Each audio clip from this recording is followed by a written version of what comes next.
goal scoring machine ya Manchester City, Erling Haaland. Jana mechi na Fulham wengi tulikuwa tunasubiria kwa hamu sana kumuona Erling Haaland akifikisha goli lake la 100 na kuingia katika Club 100. Na kweli jana akaweza kufanya hivyo. Erling Haaland sasa hivi yupo katika list ya wachezaji ambao wamefikisha magoli 100 ya Premier League.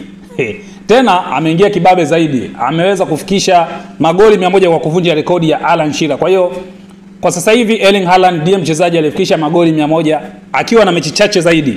Mechi 111 ambapo rekodi hiyo ilikuwa inashikiliwa na Alan Shearer.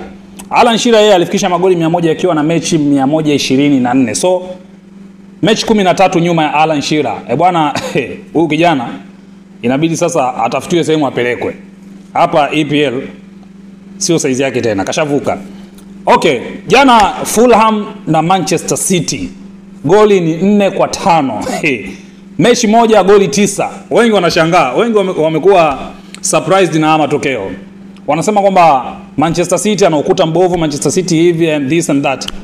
Bwana kama ni mgeni na Manchester City ama matokeo yatakushangaza, lakini kwa watu ambao tunajua Manchester City ni matokeo ya kawaida. Kwa sababu gani?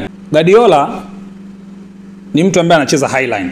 Na mara zote amekuwa anasema kwamba hata kama atabadilisha jinsi ya kushambulia lakini still bado atacheza highline. Na hii inampa nafasi ya yeye kudominate mchezo. Pep Guardiola anapenda apige pasi nyingi, adominate mchezo, apige pasi nyingi, na mwenyewe alishasema kwamba yeye binafsi anakasirika anapomuona mchezaji wake amekaa muda mrefu hajagusa mpira. Yaani anatamani kuona mchezaji wake muda wote anacheza na mpira wanapiga pasi. So inabidi acheze highline, wawe compact katika hafu ya mpinzani, na wote tunajua highline is very risky. Yaani ukiwa unatumia mfumo wa highline basi uwe na mabeki ambao wana kasi zaidi na wametulia. Lakini Guardiola no matter what, sometimes unaona kabisa sasa hivi Guardiola defense yake haiko vizuri, lakini still bado anacheza highline. Yaani defense yake iwe vizuri iwe haiko vizuri, atacheza highline. Na highline ni very risky, wote tunafahamu kwamba highline kama mabeki wako hawana mbio, ukipata watu kukimbia. Tumeona Guardiola ameteswa sana na kina Sadio Mane na Mohamed Salah.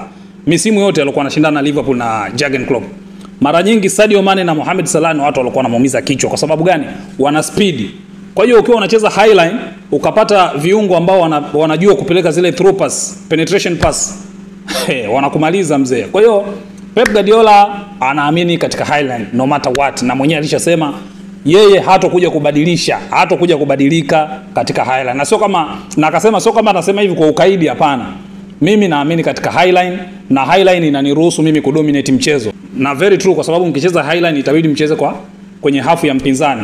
Kwa muda mwingi mtakuwa aggressive upande wake. That's what happens. Kwa hiyo sio kitu cha kushangaza. Pep Guardiola ni mtu ambaye ana misimamo yake na huwa hataki kubadilika. No matter what the situation is, hataki kubadilika. Kwa hiyo iwe defense